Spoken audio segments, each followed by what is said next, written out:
এই NEET aspirants কি খবর? তো নিটের এক্সাম দিয়ে এসছিস আজকেই। তো 2026 এর ওভারঅল একটা নিটের যে কোয়েশ্চেন পেপার ছিল তার একটা অ্যানালাইসিস করে দেবো। তাহলে বুঝতে পারবি কিরকম ধরনের তোদের কোয়েশ্চেন পেপার ছিল, কিরকম টাইপের কোয়েশ্চেন ছিল, কি কি ধরনের কোয়েশ্চেন আমরা অ্যাটেম্প্ট করে এসেছি, সেই জায়গাটা তোদের কাছে ক্লিয়ার হয়ে যাবে। তো দেখ, তো আমাদের কাছে তিনটে সেটে কোয়েশ্চেন ছিল, ফিজিক্স, কেমিস্ট্রি অ্যান্ড বায়োলজি। তো ফিজিক্সের যেটা পার্সেন্টেজ দেখতে পাচ্ছি যে 45%-এর মধ্যে অ্যাভারেজ ডিফিকাল্ট কোয়েশ্চেন ছিল কতগুলো, 2 to 3%-এর, বা বলতে পারি 2 to 3 অ্যাভারেজ ডিফিকাল্ট কোয়েশ্চেন ছিল। ম্যাক্সিমাম 53% ইজি ছিল, আর 47% মিডিয়াম ছিল। হার্ড কোয়েশ্চেন খুব একটা ছিল না, 0%।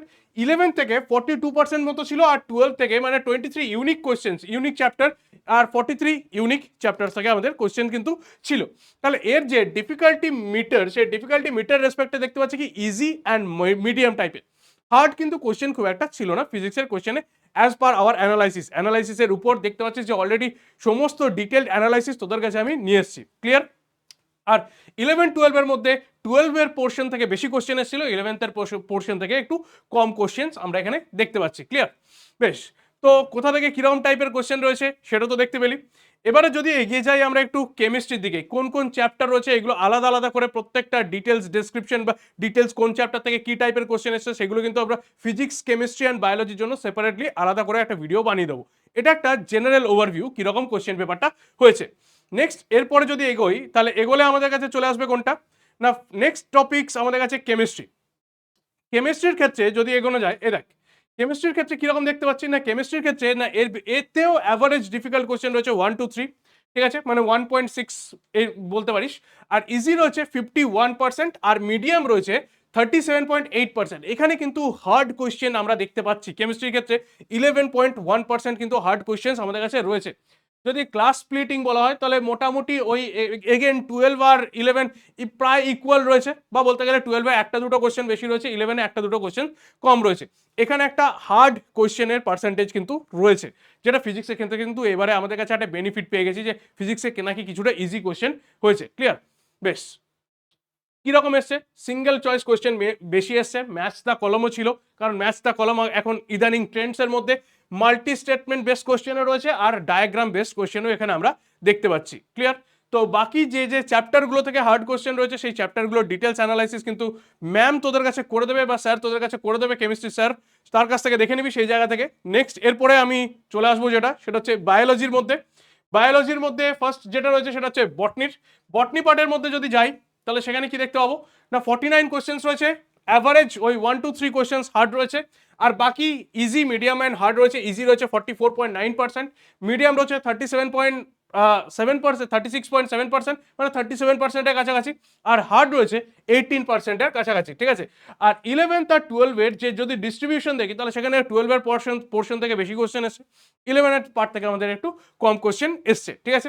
তাহলে এখানেও কিছু হার্ড কোয়েশ্চেন্স আমরা দেখতে পাচ্ছি। তবে বেসিক যে কোয়েশ্চেন্সগুলো রয়েছে, বেসিক যে স্ট্যান্ডার্ডগুলো রয়েছে, সেই স্ট্যান্ডার্ডের মধ্যে বায়োডাইভার্সিটি কনজারভেশন থেকে একটা কোয়েশ্চেন হার্ড রয়েছে, cell the unit of life থেকে একটা কোয়েশ্চেন হার্ড রয়েছে, মলিকিউলার বেসিস অফ ইনহেরিটেন্স যেটা থেকে হার্ড আসা উচিত সেখান থেকে একটা কোয়েশ্চেন হার্ড রয়েছে। মানে স্ট্যান্ডার্ডাইজ হার্ড কোয়েশ্চেন করা হয়েছে, মানে র্যান্ডামলি হার্ড কোয়েশ্চেন করে দেওয়া হয়নি। ক্লিয়ার? পপুলেশন ইন্টারাকশন থেকে একটা রয়েছে, ইউক্যারিওটিক সেলের মধ্যে থেকে ওই সেলুলার অর্গানেলি কার মধ্যে কি থাকে তার রেসপেক্টে একটা কোয়েশ্চেন সেখানে হার্ড আমরা দেখতে পাচ্ছি, একটা দুটো কোয়েশ্চেন এরকম হার্ড রয়েছে। ক্লিয়ার? বেশ। নেক্সট এরপরে যদি যাই আমরা জুলজির ক্ষেত্রে, তাহলে জুলজির ক্ষেত্রে যদি এগোনো যায় তাহলে জুলজির ক্ষেত্রে কি দেখতে পাবো দেখিনি, এগোই এগোই, আরেকটু, বেশ, এই তো জুলজির ক্ষেত্রে চলে এসছে। দাঁড়া, হ্যাঁ নে, জুলজির ক্ষেত্রে যেটা দেখা যাচ্ছে সেটা হচ্ছে দেখ 41 কোশ্চেন জুলজি থেকে এসছে। তাহলে এগেন বটনি থেকে কয়েকটা বেশি কোশ্চেন এসছে, 45 ইকুয়াল ডিস্ট্রিবিউশন করা নেই, 41 কোশ্চেন এখানে এসছে। এবারে এর ভেতর থেকে অ্যাভারেজ ডিফিকাল্ট কোশ্চেন কত রয়েছে না 1 to 3, তাহলে একটা থেকে তিনটে অ্যাভারেজ ডিফিকাল্ট কোশ্চেন প্রত্যেকটা সেগমেন্টের মধ্যে থেকে কিন্তু রয়েছে। ঠিক আছে? ইজি কোশ্চেন রয়েছে 36%, ওকে, 36.6%। মিডিয়াম কোশ্চেন যেগুলোর মিডিয়াম কোশ্চেন রয়েছে কত 56.1%, মানে 56%, আর হার্ড রয়েছে 7.3%। তাহলে ওভারঅল যদি কোশ্চেন পেপারে বলি, বটনি পার্টের মধ্যে থেকেই ম্যাক্সিমাম হার্ড কোশ্চেন কিন্তু এসছে। ফিজিক্সে হার্ড কোশ্চেন আসেনি, কেমিস্ট্রির মধ্যেও কম এসছে, আর জুলজির মধ্যেও কম এসছে। তো বটনি পার্টের মধ্যে ম্যাক্সিমাম নাকি হার্ড কোশ্চেন এসছে। ঠিক আছে? ওকে, মানে হার্ড বলবো না, স্ট্যান্ডার্ড কোশ্চেন বলা যেতে পারে। ক্লিয়ার? নেক্সট রয়েছে এখানে 11-এর পার্সেন্টেজটা বেশি নেওয়া হয়েছে, বটনিতে দেখা গেছে 12-এর পার্সেন্টেজ বেশি রয়েছে, আর এতে জুলজিতে 11-এর পার্সেন্টেজ বেশি রয়েছে, সেটা 56.1%, আর 15 unique questions and 36 unique topic থেকে কোয়েশ্চেন্স আমরা দেখতে পেয়েছি। ক্লিয়ার? এখানে match the column, single choice and multiple choice question, মানে মাল্টি স্টেটমেন্ট যে কোয়েশ্চেন, শুধু এই 3টে প্যাটার্নেই কোয়েশ্চেন করা হয়েছে। আর বাকি ওর ক্ষেত্রে দেখতে পেলাম কি আমরা সিঙ্গেল চয়েস কোয়েশ্চেনও কিন্তু রয়েছে বটনিতে। ঠিক আছে? অটোমেটিক্যালি এর ভেতরেও ডিফিকাল্টি লেভেল রয়েছে, যেমন ধরনের আমি যদি বলি ইভলিউশন কি বলে হিউম্যান রিপ্রোডাকশন থেকে একটা কোশ্চেন ডিফিকাল্ট এসছে, breathing and exchange of gas থেকে ওই এক্সচেঞ্জ রেট তার উপর থেকে একটা কোশ্চেন ডিফিকাল্ট এসছে, বডি ফ্লুইড অ্যান্ড সার্কুলেশন থেকে একটা কোশ্চেন ডিফিকাল্ট এসছে। তো এরকমভাবে ওভারঅল ডিফিকাল্ট দেখা যাচ্ছে। তবে একটা জিনিস এখানে পরিষ্কার বলা যেতে পারে, ফিজিক্সটা যেহেতু একটু স্ট্যান্ডার্ডাইজ জায়গাতে চলে এসছে, মানে ফিজিক্সটা যেহেতু একটু ইজি জায়গাতে চলে এসছে, তো এবারের কিন্তু যেটা মেন গেম চেঞ্জার হতে চলেছে সেই জায়গাটা হয়ে যাবে কি ফিজিক্স। ঠিক আছে?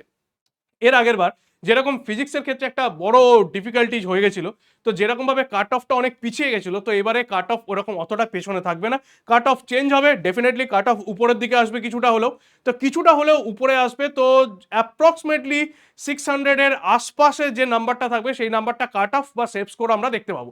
তাহলে ওই 580 বা 570 থেকে 600 এইরকম ধরনের একটা কাট অফের কাছাকাছি, বা বলতে পারি যে ওইটা একটা সেভ স্কোরের কাছাকাছি আমরা দেখতে পাবো। ঠিক আছে?